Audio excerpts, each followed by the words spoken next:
오늘은 성령 강림 후 제9주 주일입니다. 다같이 잠언 16장 1절로부터 3절 말씀 의지해서 하나님을 예배하는 자리로 나아갑니다.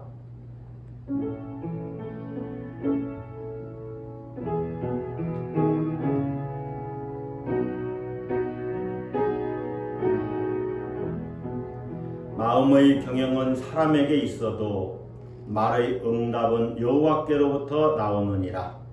사람의 행위가 자기 보기에는 모두 깨끗하여도 여호와는 심령을 감찰하시느니라. 너희 행사를 여호와께 맡기라. 그리하면 내가 경영하는 것이 이루어지리라. 자비로우신 아버지 하나님, 7월의 마지막 주일을 하나님과 함께 보내고 있습니다. 우리를 예배하는 자리로 인도해 주심을 감사드립니다.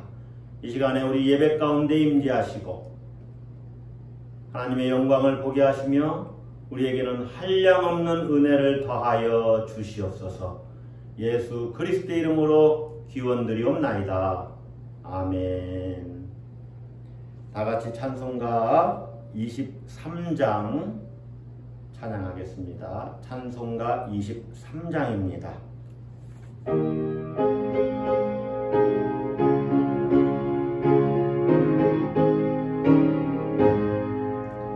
만입이 내게 있으면 그 입 다 가지고 내 구주 주시는 총을 늘 찬송하겠네. 내 은혜로신 하나님 날 도와주시고 그 크신 영광 널리 펴 다 알게 하소서. 내 주의 귀한 이름이 날 위로하시고 이기의 음악 같으니 참 희락되도다. 내 죄의 권세 깨뜨려 그 결 바꾸시고 이 추한 마음을 비로소 고통케 하셨네.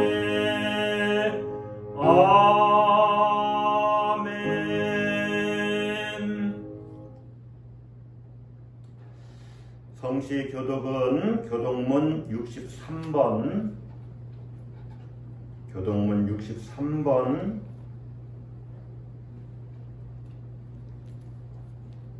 시편 145편 말씀 교독합니다. 교독문 63번. 왕이신 나의 하나님이여, 내가 주를 높이고 영원히 주의 이름을 송축하리이다.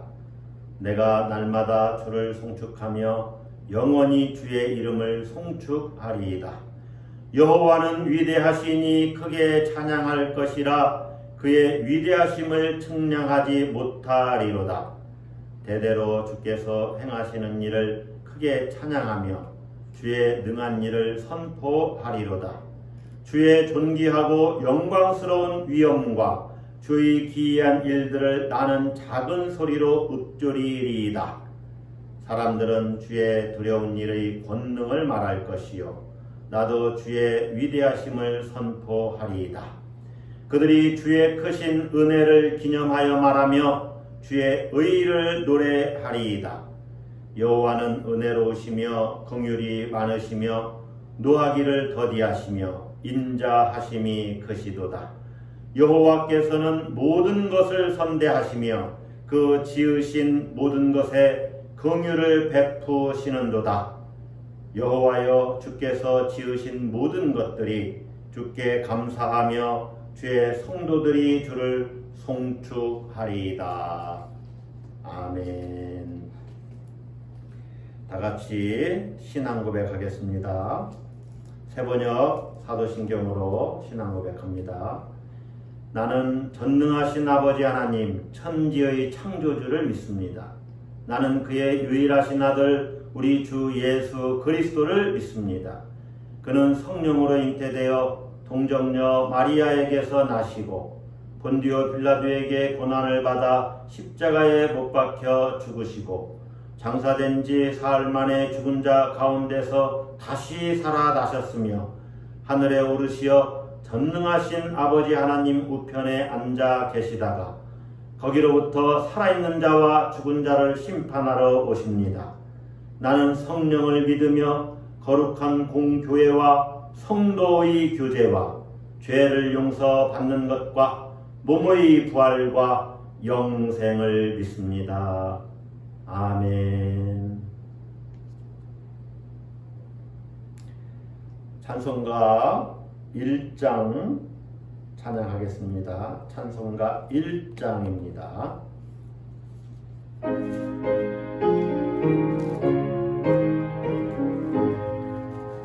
만복의 근원 하나님 온 백성 찬송 드리고 저 천사여 찬송하세 찬송 성부 성자 성령 아멘.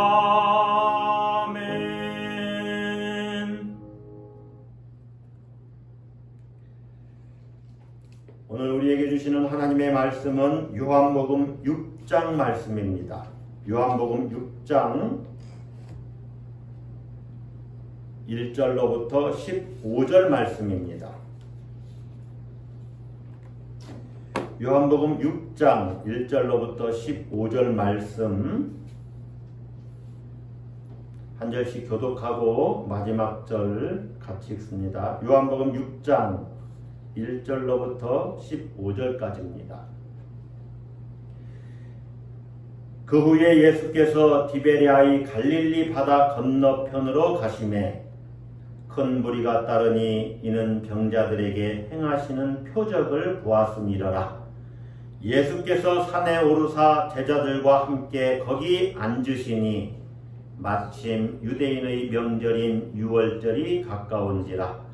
예수께서 눈을 들어 큰 무리가 자기에게로 오는 것을 보시고 빌립에게 이르시되 우리가 어디서 떡을 사서 이 사람들을 먹이겠느냐 하시니 이렇게 말씀하심은 친히 어떻게 하실지를 아시고 빌립을 시험하고자 하심이라.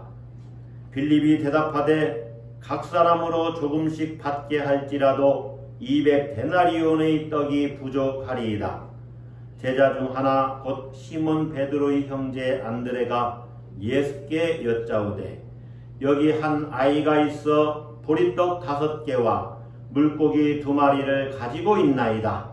그러나 그것이 이 많은 사람에게 얼마나 되겠사옵나이까. 예수께서 이르시되 이 사람들로 앉게 하라 하시니 그곳에 잔디가 많은지라 사람들이 앉으니 수가 5,000명쯤 되더라.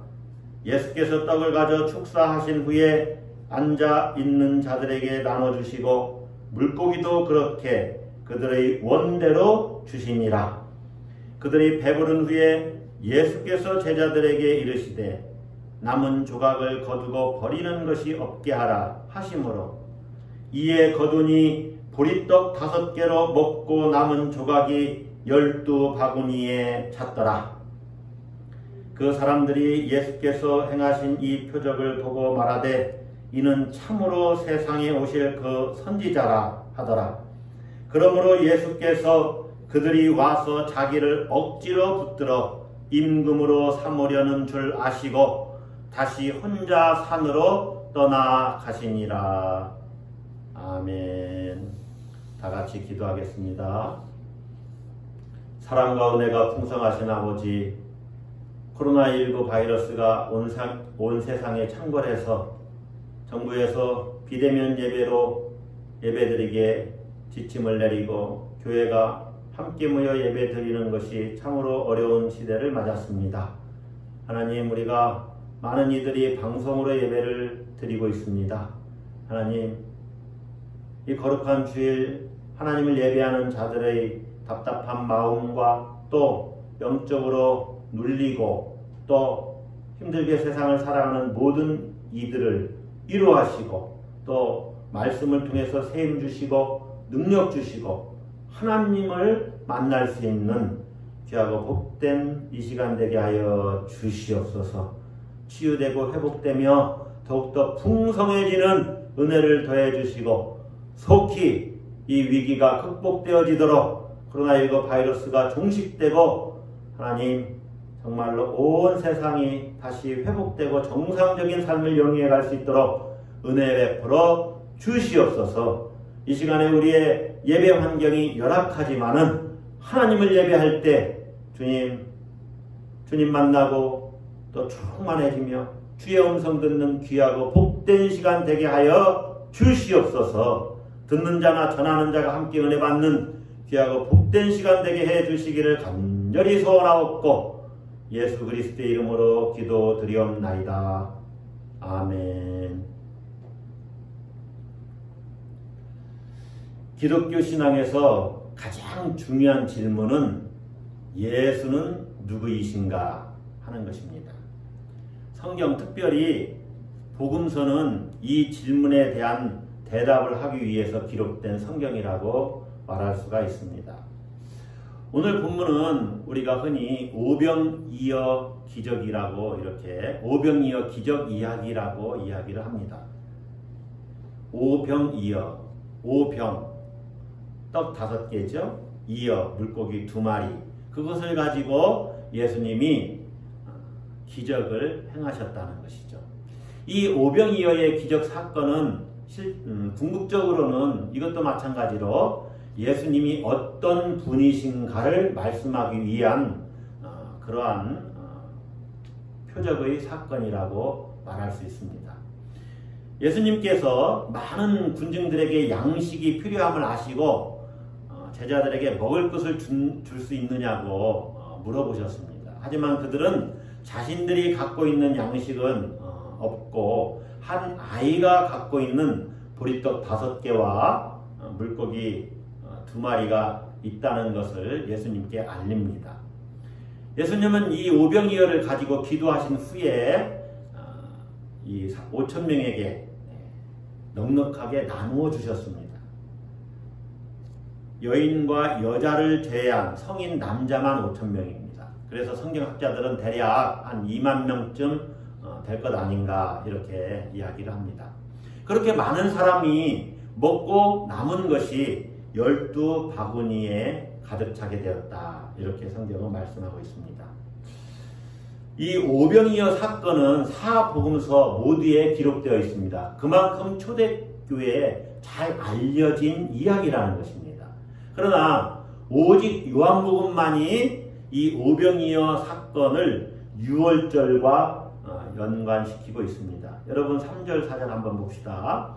예수께서 산에 오르사 제자들과 함께 거기 앉으시니 마침 유대인의 명절인 유월절이 가까운지라. 출애굽을 기념하는 유월절이 예수님의 오병이어 사건의 배경이 되고 있다는 것입니다. 자, 이 유월절이 예수님의 오병이어 사건의 배경이 된다는 것은 무엇을 의미할까요? 오병이어 사건, 이 본문은 무엇을 말하고자 하는 것인가? 우리는 이 본문을 통해서 오늘은 2가지 의미만 한번 살펴보려고 합니다. 구원론적인 의미와 기독론적인 의미입니다. 자, 첫 번째, 오병이어 사건의 구원론적인 의미입니다.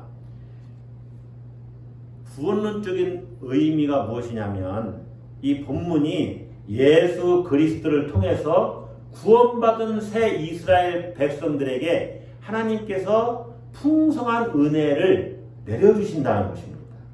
자, 유월절은 출애굽을 통해서 하나님께서 이스라엘 백성들을 구원하신 그 사건이죠. 그것을 기념하는 절기가 유월절입니다. 애굽은 하나님의 심판을 받게 되었고 애굽의 지배를 받고 있던 이스라엘 백성들은 그 이방 땅으로부터 구원을 받게 됩니다. 이와 같이 예수님을 믿는 사람들은 이제 참 자유와 해방을 얻습니다. 죄와 사망으로부터 진정한 해방을 얻게 되지요. 그 해방을 얻게 된 사람들이 이제 새로운 이스라엘 공동체라는 것이죠. 새 이스라엘 백성이 되는 것입니다. 새 이스라엘 백성, 그것은 여러분과 저를 이야기하는 것입니다. 그래서 6월절을 배경으로 하는 이 오병이어 기적은 이 새 이스라엘 백성, 다시 말하면 여러분과 제가 주님이 베푸시는 하나님의 풍성한 은혜를 누리게 된다는 것을 말하는 것입니다. 여러분, 예수 그리스도를 통해서 베푸시는 하나님의 은혜는 풍성합니다. 본문에 보면 오병이어를 사람들이 원하는 대로 나누어 주라고 그렇게 말씀하지요. 그래서 그들의 원대로 주시니라. 11절에 그들이 원하는 대로 넉넉하게 주십니다.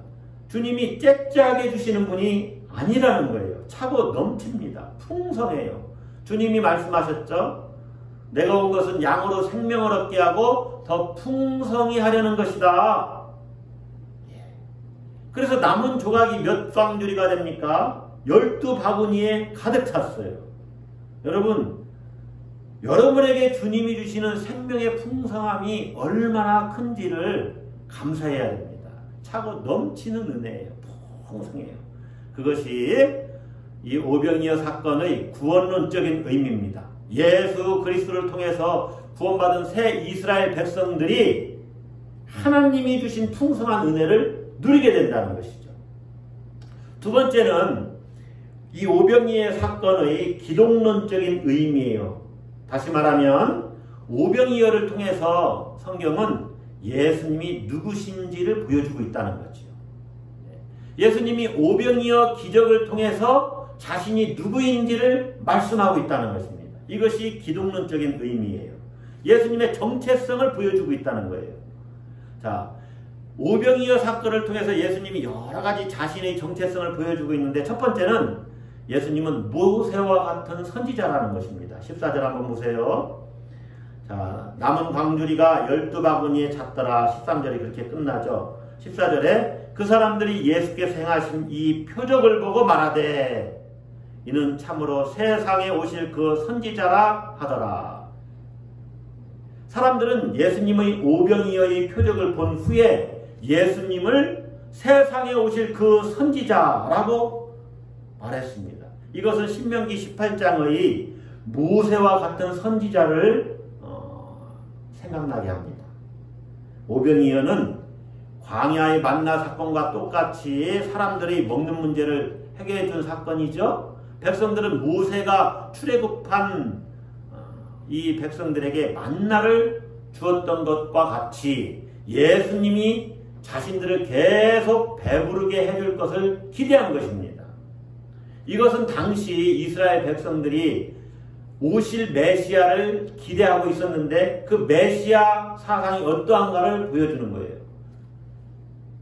로마의 그 식민지 하에서 살던 이스라엘 백성들이 로마의 정권으로부터 자신들을 구원해주고 자신들을 배불리게 해줄 그 메시아를 기대하고 있었다는 것이죠. 그런 메시아상을 갖고 있었는데 예수님은 그렇게 기대하고 있는 그들의 생각을 이렇게 깨십니다. 그래서 두 번째로 오병이어 사건의 기독론적인 의미로 두 번째로 예수님은 세상의 왕과 구분되는 참 왕이심을 말씀하고 있어요. 자, 자기가 그 세상에 오실 그 선지자라고 여기는 이스라엘 백성들을 향해서 예수님은 그들을 피해서 산으로 다시 떠나셔요. 왜냐하면 15절 봅시다. 그러므로 예수께서 그들이 와서 자기를 억지로 붙들어 임금으로 삼으려는 줄 아시고. 자, 이스라엘 백성들은 메시아를 기다리고 있었는데 예수님이 우리가 기다리는 선지자구나, 메시아구나 하고서 예수님을 왕 삼으려고 했다는 것이죠. 그러나 예수님은 그 자리를 피하십니다. 이것은 실상 예수님이 이스라엘 백성들의 기대를 거절하신 거예요. 당시 이스라엘 백성들이 가졌던 메시아 요구를 거절한 것입니다. 왜냐하면 사람들이 생각한 그 왕의 모습과 예수님이 보여주고자 하는 그 모습이 달랐기 때문입니다. 예수님이 빌라도 법정에서 말씀하죠. 내 나라는 이 세상에 속한 것이 아니다. 예수님은 실제로 참된 왕이시지만 예수님이 다스리시는 나라는 이 사람들이 생각한 나라가 아니었던 것입니다. 그래서 그 자리를 피하셨던 거예요. 여러분, 사람들이 예수님을 임금 삼으려 했던 이유가 무엇입니까?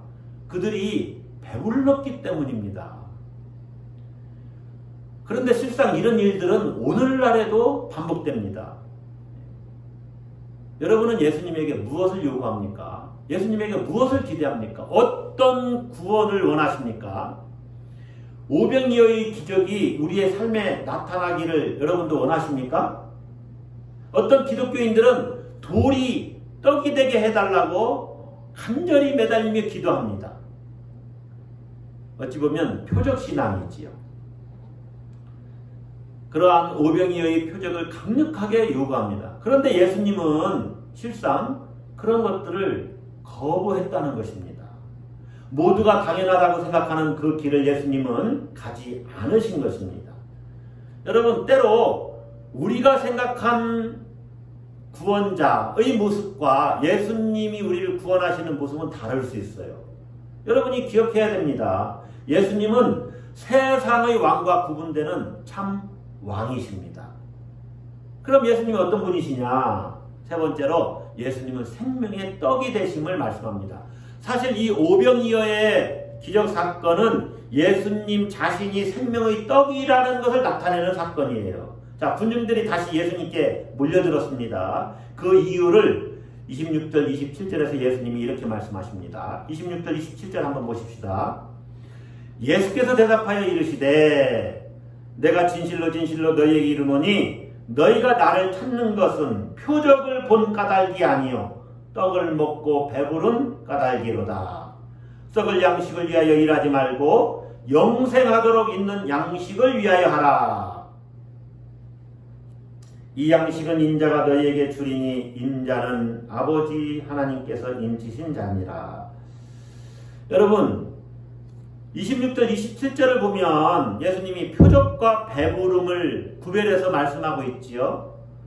예수님을 임금 삼으려 했던 이스라엘 사람들은 관심이 표적이 아니었어요. 오직 배부름에만 있었다는 것입니다. 그 배부름을 예수님은 썩을 양식이라고 말하고 있어요. 썩는다라는 표현은 무상하다 하는 말이거든요. 다 사라지고 없어지는 것이다 하는 얘기거든요. 사람들이 왜 이 썩을 양식에 마음을 쏟고 거기에 기울어져 있을까요? 그것은 썩지 않을 양식이 무엇인지를 모르기 때문에 그렇습니다. 자, 썩을 양식을 위하여 일하지 말고 영생하도록 있는 양식을 위하여 하라. 영생하도록 있는 양식을 위하여 일하라는 것입니다. 여러분, 예수님이 그들을 향해서 표적을 본 까닭이 아니라고 한 이유가 거기에 있어요. 뭐냐면 이들은 영생하도록 있는 양식이 무엇인지 모르는 거예요. 영생하도록 있는 양식. 그래서 배부름만 쫓아가요. 그게 권세가 됐든 재물이 됐든 이 세상에서 자기가 배부르는 것, 추구하는 것, 그것만 쫓아가는 그러한 믿음과 신앙을 이스라엘 백성들이 당시에 가졌던 것이죠. 그런 메시아로 예수님이 오신 것이 아니라는 것입니다. 오병이어에서 말하는 표적은 이 영생의 양식에 대한 것입니다. 여러분, 이 영생의 양식이 무엇입니까? 누굽니까? 바로 예수님입니다. 영생의 양식은 곧 예수 그리스도입니다. 할렐루야. 그래서 35절에 보면 나는 생명의 떡이니 내게 오는 자는 결코 줄이지 아니할 터이요 나를 믿는 자는 영원히 목마르지 아니하리라. 예수님 자신이 내가 생명의 떡이다. 그래서 내게 오는 자는 결코 줄이지 아니할 터이요 나를 믿는 자는 영원히 목마르지 아니하리라 말씀하시는 거예요. 자, 생명의 떡이신 예수님이 그래서 자신을 믿는 자의 영생을 위해서 살과 피를 주신다 하는 것입니다. 그래서 54절에 이렇게 이야기하죠.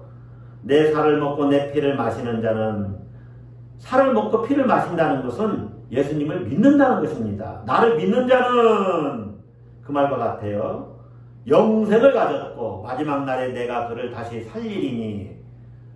내 살을 먹고 내 피를 마신다는 표현이 40절 말씀이나 35절 말씀과 비교해보면 나를 믿는 자는 영원히 목마르지 아니하리라. 40절에 내 아버지의 뜻은 아들을 보고 믿는 자마다 영생을 얻는 이것이니. 그러니까 내 살을 먹고 내 피를 마신다는 것은 아들을 보고 믿는 것입니다. 그러한 자가 영생을 가진다는 거예요. 예수님이 생명의 떡이기 때문에 그 떡을 먹는 자는 영생을 가졌다. 그래서 오병이어의 그 오병이어가 나타내는 바가 뭐냐? 생명의 떡이신 예수님이라는 것이지.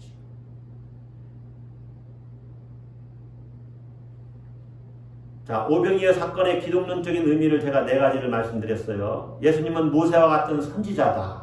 예수님은 세상의 왕과 구분되는 참 왕이시다. 예수님은 생명의 떡이시다. 생명의 빵이시다. 그 말이죠. 우리말로 말하면 생명의 밥이시다. 그 말입니다. 또 마지막으로 생명의 떡이신 예수님은 자신을 믿는 자의 영생을 위해 살과 피를 주시는 분이시다. 여러분, 말씀을 정리하겠습니다. 여러분은 오병이어 같은 그런 기적이 여러분 인생에, 여러분 삶에 일어나시기를 기대하십니까? 네, 우리 기대하면서 삽니다. 그런데 오병이어와 같은 그런 기적은 예수님이 주실 수도 있고 주시지 않을 수도 있어요. 우리는 주님의 은혜로 우리에게 그런 기적적인 일이 일어나면 얼마나 좋을까 하고 기대합니다. 그런데 여러분, 여기서 우리가 분명히 알아야 되는 사실이 있습니다. 우리는 오병이어 같은 기적이 내 삶에 일어나기를 바라서 일어나기 때문에 예수님을 믿는 것이 아니라는 것입니다. 그렇게 우리가 배부르기 때문에, 예수님이 내 배를 채워주시기 때문에 우리가 예수님을 믿는 것이 아니라는 것입니다. 우리는 예수님이 영생하도록 있는 양식이기 때문에 믿는 것이에요. 예수님이 영생의 양식이기 때문에 예수님을 믿는 것입니다. 다시 말하면 예수님이 생명의 빵이시기 때문에, 생명의 떡이기 때문에, 영생의 밥이기 때문에 예수님을 믿는 겁니다. 예수님을 통해서 내가 죄와 사망으로부터 해방되고 하나님의 풍성한 은혜, 하나님 나라, 천국, 구원, 죄 사함을 받기 때문에 예수님을 믿는 것입니다. 할렐루야.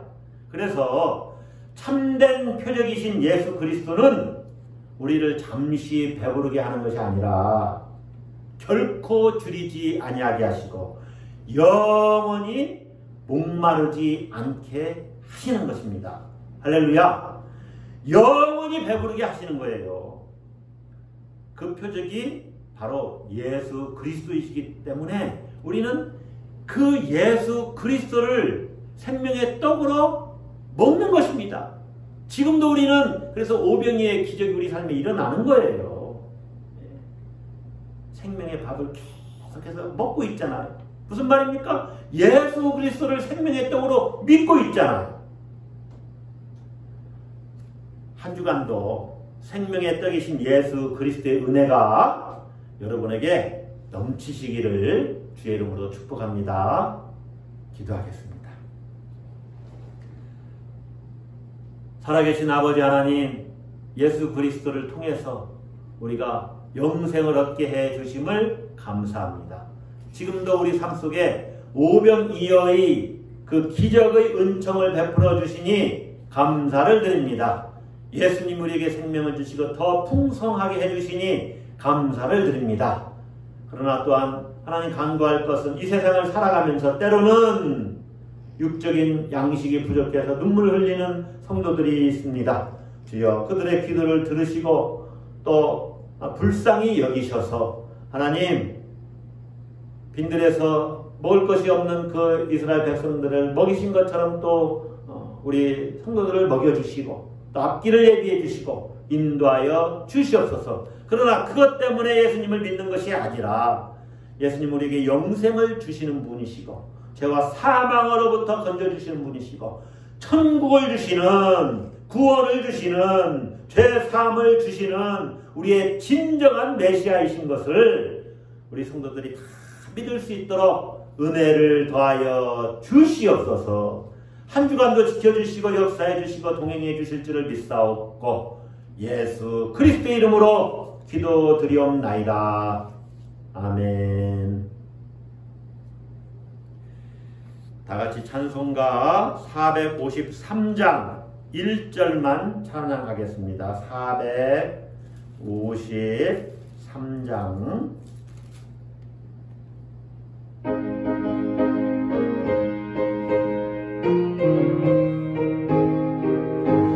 예수도 알기 원하네 그보다 넓은 은혜와 계속해 주신 사랑을 간절히 알기 원하네 내 평생의 소원 내 평생의 소원 계속해 주신 사랑을 간절히 알기 원하네.